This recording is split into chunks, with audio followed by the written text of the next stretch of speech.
यार, तू ना antique piece आहेस. असं लग्न झालेलं कोण सासूची हेरगिरी करतं. एकतर इथं बायका सासूला घाबरून असतात आणि तू मात्र तिच्यावरच टपून बसली आहेस. जाऊ दे, तू कशात फसू नको म्हणजे झालं. स्वाती वैतागून बोलली. डोंट वरी, मी नाही कशात फसणार. प्लीज तू तेवढे फुटेजचं बघशील का, देवयानी म्हणाली. ओके, बोलते पुन्हा एकदा त्याच्याशी. ओहो Swati, thank you so much, Devyani आनंदाने म्हणली. ए पोरी, तुझं थँक्यू तुझ्याजवळच ठेव. पहिली लग्नाची पार्टी दे, तीही जंगी. स्वाती हसत बोलली. हो देते नंतर, सध्या मी जॉबलेस आहे. पण उद्या माझा एक इंटरव्ह्यू आहे आणि मला पक्का विश्वास आहे माझे सिलेक्शन होईल. आफ्टर ऑल मला एक्सपिरियन्स आहे, देवेनी खुशीत बोलली. अरे बापरे, तू आता सुद्धा जॉब करणार आहेस का? आणि हे तुझ्या नवऱ्याला चालेल का? स्वातीने आश्चर्याने विचारलं. माहीत नाही, पण मी म्हणवेल, देवयानी म्हणाली. ओके, शुभेच्छा. Thanks Swati, and bye. Devyani बोलली आणि फोन कट केला. बस, आता सायली काकूने एकदा माझ्याशी बोलायला हवं. एकदा त्यांचा भूतकाळ कळला की मग माझ्या प्रयत्नांना योग्य दिशा मिळेल. देवेने विचार करत मागे वळली आणि समोर कार्तिक पाटीलला पाहून तिच्या चेहऱ्याचा रंगच उडाला. तुम्ही? तिने अडखत विचारलं.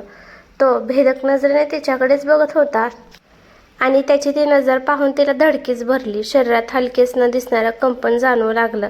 यांनी आपलं सगळं बोलणं ऐकलं असेल का, या विचारानेच तिला घाम फुटला. त्यातच कार्तिक पाटील एक एक पाऊल टाकत पुढे येऊ लागला. तशी भीतीने तिची घाबरगुंडी उडाली.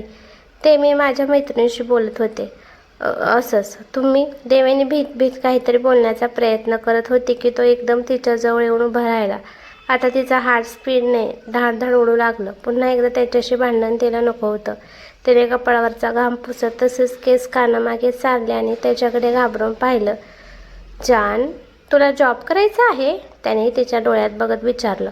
आणि त्याचा प्रश्न ऐकून ती थोडी रिलॅक्स झाली, कारण तो हा प्रश्न विचारतोय म्हणजे त्याने अर्धवट ऐकलं असणार. नाहीतर त्याने डायरेक्ट मिसेस पाटीलबद्दल काय बोलत होती ते विचारलं असतं. हो, तिने रिलॅक्स होत उत्तर दिलं. बट व्हाय? त्याने विचारलं. कारण मला घरी नाही राहायचं आहे, मला जॉब करायचा आहे.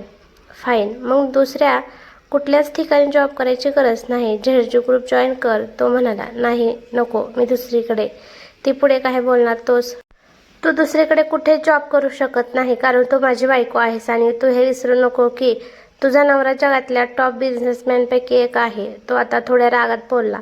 मग तिचा आता नाईलाज झाला. तसंही त्याचं पण बरोबर होतं. त्याची स्वतःची एवढी मोठी कंपनी असताना जर तिने दुसऱ्या ठिकाणी जॉब केला तर कदाचित त्याच्या रेप्युटेशनसाठी ते चांगलं दिसलं नसतं. शिवाय मार्केटमध्ये त्याच्यावर जळणारे बरेच दुश्मन होते. आणि जर त्यांना तिच्या आणि त्याच्या नात्याबद्दल कळलं तर कदाचित त्या गोष्टीचा फायदा पण घेऊ शकत होते. ओके, पण मग मला अशा डिपार्टमेंटमध्ये जॉब हवा जिथं तुमच्याशी काहीच कॉन्टॅक्ट नाही येणार, ती बोलली आणि त्याच्या भुवयावर झाल्या. त्याने आणखीन एक पाऊल तिच्याकडे टाकलं. तसं ती थोडं मागे झाली आणि रेलिंगला टेकून उभी राहिली. का, तुला मी बॉस म्हणून आवडत नाही का? त्यानं तिच्या मानेत हात घालत विचारलं. तसं ती शहारून गेली. नाही, पण मला दुसरीकडे जॉब हवा, ती त्याची नजर टाळत बोलली. ठीक आहे, पण त्या बदल्यात मला काहीतरी हवं, तो मिस्किलपणे तिच्या मानेवर अंगठा घासत बोलला. तसं तिच्या अंगावर काटा आला. हाताच्या मुठी घट्ट झाल्या. काय हवं, तिने वर न बघताच विचारलं.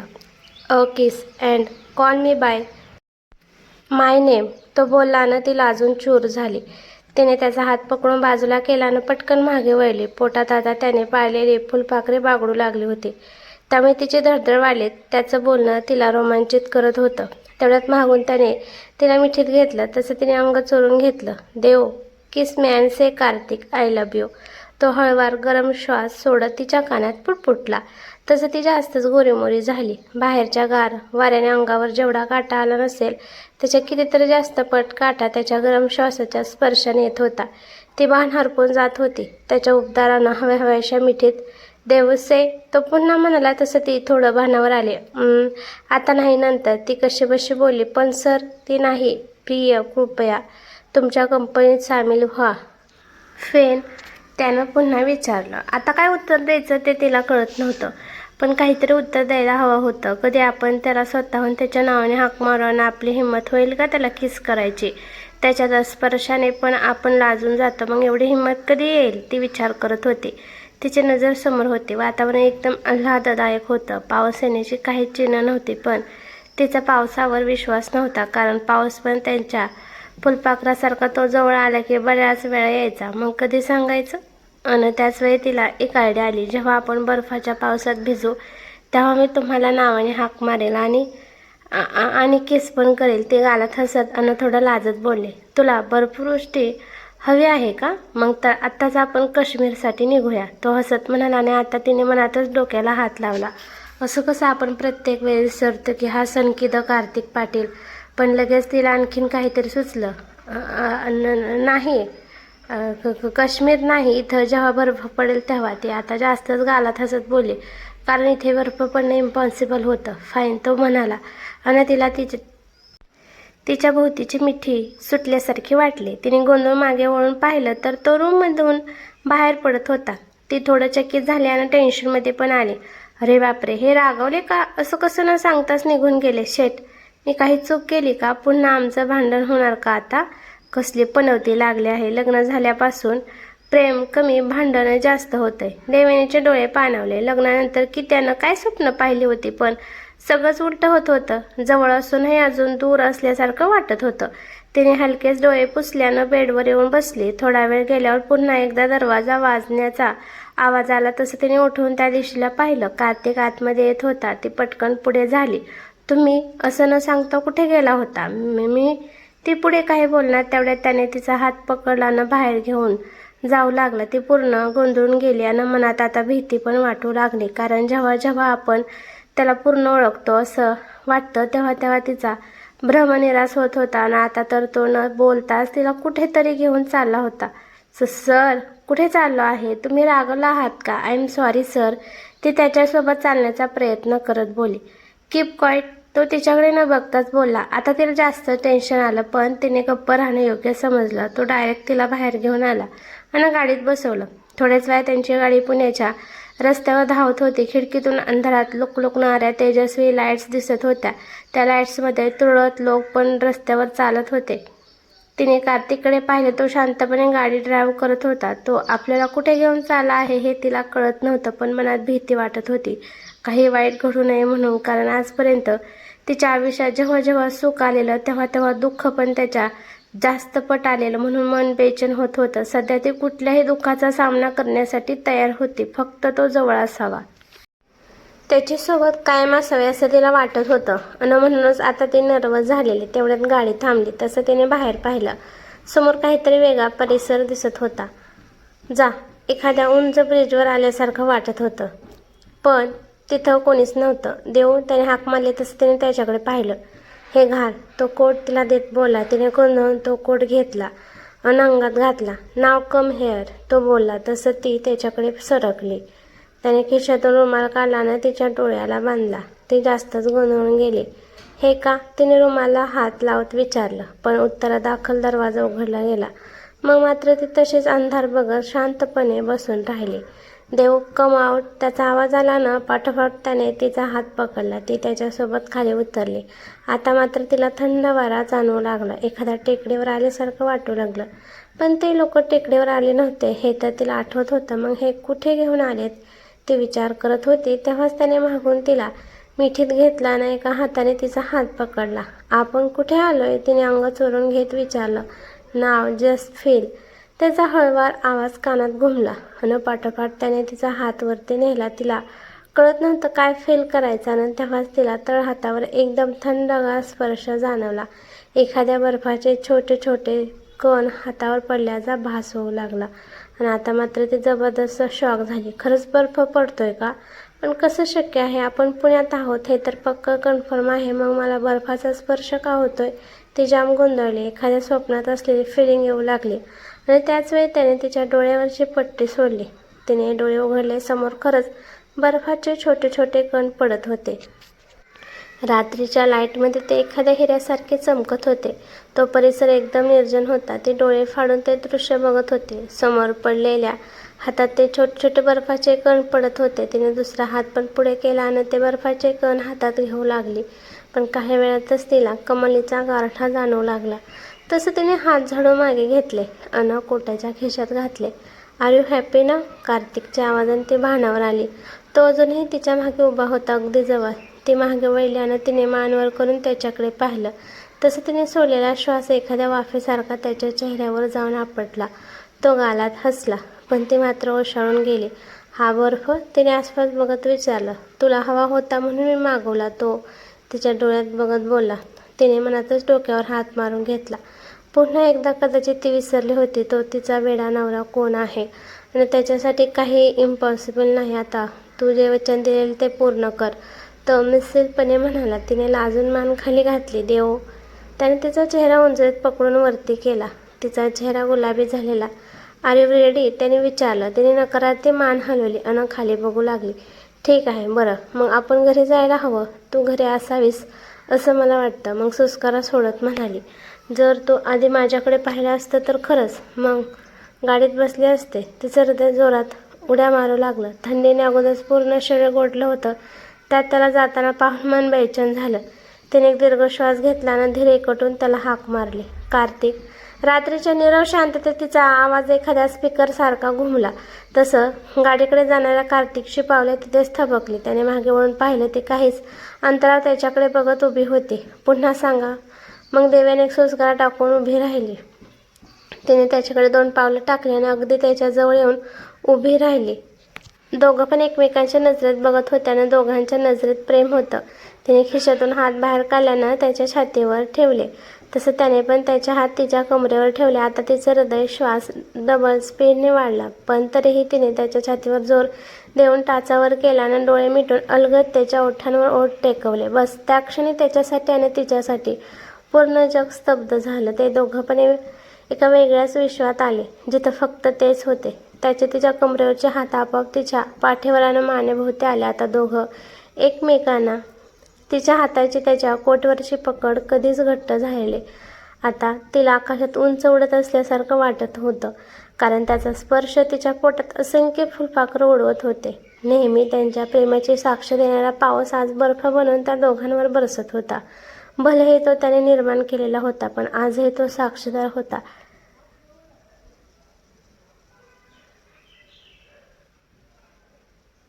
कार्तिक जबरदस्त खुश होता. त्याने तिच्या डोक्यावरून प्रेमाने हात फिरवला. Kartik, I love you. ती हलकेच त्याच्या डोळ्यात बघत बोलली. तो गालात हसला आणि त्याने तिला ओढून स्वतःच्या मोठ्या कोटात बंदिस्त केलं.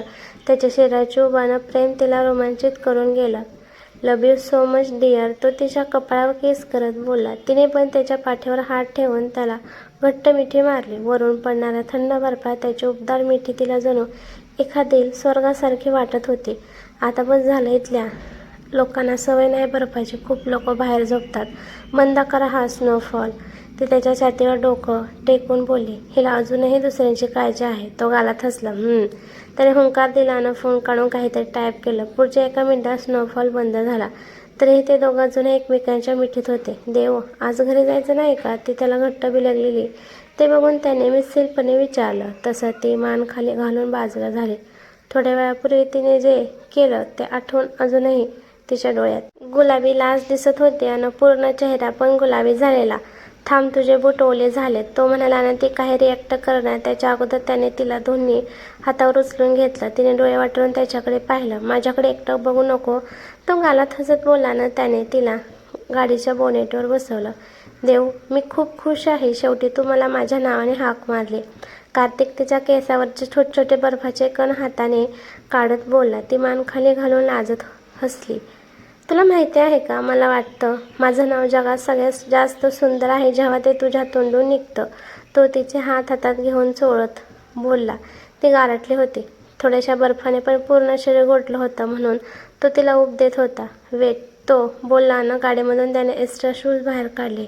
ती शांतपणे दोन्ही हात पोटाशी घट्ट धरून त्याला बघत होती. त्याने ते शूज तिच्याजवळ ठेवले आणि आता त्याने तिचा पाय हातात घेतला. तसं गडबडून तिने पाय आकसून मागे घेतला. देव्याने मला करू दे. तो तिचा पाय जबरदस्तीने काढून घेत म्हणाला. तिला फार अवघडून आलेलं, पण मनात एकदम रोमॅन्टिक पण वाटत होतं. इतकं थंड आणि सुंदर वातावरण, त्यात फक्त तो आणि ती सोबत. वरून आसपास दिसणाऱ्या लुकलुकणाऱ्या लाईट्स. तिला पूर्ण आयुष्याचं सुख मिळाल्यासारखं वाटलं. ती एकटक त्यालाच बघत होती. तो खाली बघून तिच्या पायात शूज घालत होता.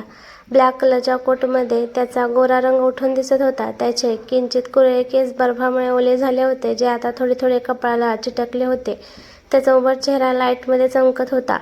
काही ठिकाणी त्याचे थेंब पण दिसत होते. तिने तिच्या पूर्ण लाईफमध्ये त्याच्या इतकं हँडसम कोणालाच पाहिल्याचं तिला आठवत नव्हतं. त्याने शूज घालताच तिच्या थंड पायांना उब मिळाली. तू मला एकटं का बघत आहेस? आज मी खूप जास्त सुंदर दिसतोय का? त्यानं तिच्याकडे बघून गालात हसत विचारलं. तिने लगेच ओशाळून मान खाली घातली. देऊ, यू आर सो क्यूट. तो तिचे दोन्ही गाल ओढत बोलला. तिने हसून त्याच्याकडे पाहिलं. इतकं सगळं करण्याची काय गरज होती का? तिने विचारलं. हो, जर तुला हवं असेल तर मी करणार. तो तिच्या कमरेभोवती हात गुंफून कपाळाला कपाळ टेकवत म्हणाला. तुम्ही खूप जिद्दी आहात. ती खाली बघून गालात हसत बोलली. आणि तू माझी सगळ्यात मोठी जिद्द आहेस. तो तिच्या नाकाला नाक घासत बोलला. त्याच्या स्पर्शाने तिच्या शरीरात करंट वाहू लागला. तसं ती त्याच्यापासून बाजूला झाली. जाऊया का? तिने इकडे तिकडे बघत विचारलं. यस, तो बोलला ना. त्याने तिला कमरेत पकडून उचललं. तसं तिने चमकून त्याच्याकडे पाहिलं. पण तोपर्यंत त्याने तिला खाली ठेवलं होतं आणि तिच्यासाठी दरवाजा पण उघडला होता. देवेने हसत गाडीत येऊन बसली. त्याने दरवाजा बंद केला आणि स्वतः ड्रायव्हिंग सीटवर येऊन बसला. घरी जाताना खिडकीतून बाहेर बघत होते ना, तेव्हा तिला त्यावरच्या काही उघड्या हॉटेलमधल्या टीव्हीवर थोड्या वेळापूर्वी झालेल्या स्नोफॉलच्या अर्धवट बातम्या दिसत होत्या. आज फक्त कार्तिकमुळे इथली लोक चकित जास्त झालेले. तिने एक सुस्कारा सोडला आणि हसत कार्तिककडे पाहिलं. तो खूप खुश वाटत होता. सकाळी देवेनीला जाग आली. ती त्याच्या मिठीतच त्याला पाहून लगेच तिला कालची रात्र आठवली. बर्फाचा पाऊस आणि त्याला तिने स्वतःहून केलेला किस, मग पहिल्यांदा त्याला त्याच्या नावाने मारलेले हक, सगळं आठवल्यानं नकळत तिचे गाल आरक्त झाले.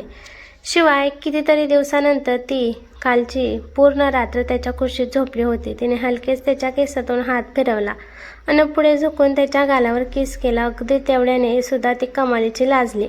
छातीत धडधड वाटू लागले. तो उठू नये म्हणून ती त्याच्यापासून बाजूला झाली आणि वॉशरूममध्ये गेली. ती तिचं आवरून बाहेर आली तेव्हा कार्तिक कदाचित जिमसाठी गेला होता. आज आजोबा येणार होते म्हणून तिने साडी घातली. भांगात कुंकू घातल्यानं गळ्यात त्याने घातलेले मंगळसूत्र प्रेमाने सरळ करत समोर आरशात पाहिले. टिपिकल भारतीय सौभाग्यवती दिसत होती. आज पहिल्यांदा तिला स्वतःला ती खूप सुंदर दिसत होती, कारण सौभाग्याचे सगळे अलंकार तिने घातले होते. तिने स्वतःच एक फ्लाइंग किस स्वतःला दिला आणि किचनकडे गेली. ती येताच किचनमधला स्टाफ तिच्या मागे पुढे करू लागला, पण तिने सगळ्यांना थोडं प्रेमळ रागवत बाहेरचा रस्ता दाखवला आणि पदर कमरेला खोचून ती तयार झाली. शेवटी आज कार्तिकचे आजोबा येणार होते. ते हे इतक्या महिन्यानंतर इतकं मोठं ऑपरेशन करून आज सगळं त्याच्या आवडीचं ती स्वतःच्या हाताने बनवणार होती. तिने लगेच आजोबांसाठी त्यांच्या आवडीचं सूप बनवलं. शिवाय मागच्या वेळी तिला कळलं होतं की आजोबांना थालीपीठ खूप आवडतं, पण त्यांना खायला जमत नव्हतं. म्हणून मग तिने यावेळी थालीपीठ बनवायला घेतलं. त्यांच्यासोबतच चवळीची उसळ पण बनवली. तेवढ्यात बाहेर नोकऱ्यांची लगबग जाणवू लागली. तसं ती बाहेर आली तर दरवाजामधून मिस्टर पाटील आजोबांचा हात पकडून त्यांना घेऊन आतमध्ये येत होते. दुसऱ्या बाजूला मिसेस पाटील पण हसत त्यांचा हात पकडून आतमध्ये येत होत्या. कार्तिक मात्र सोफ्यावर शांत बसून आजोबांना बघत होता. आजोबांना इतक्या दिवसानंतर बघून देवेनीचा चेहरा आनंदाने फुलला. ती थोडं फास्ट चालत पुढे गेली. तिला समोर पाहून आजोबांच्या चेहऱ्यावर खूप मोठी स्माईल पसरली, पण त्यांनी लगेच चेहरा थोडा रागीट केला. आजोबा, तिने हाक मारल्यानं लगेच ती त्यांच्या पायाशी झुकली, पण ते लगेच रागाने पाठीमागे सरले.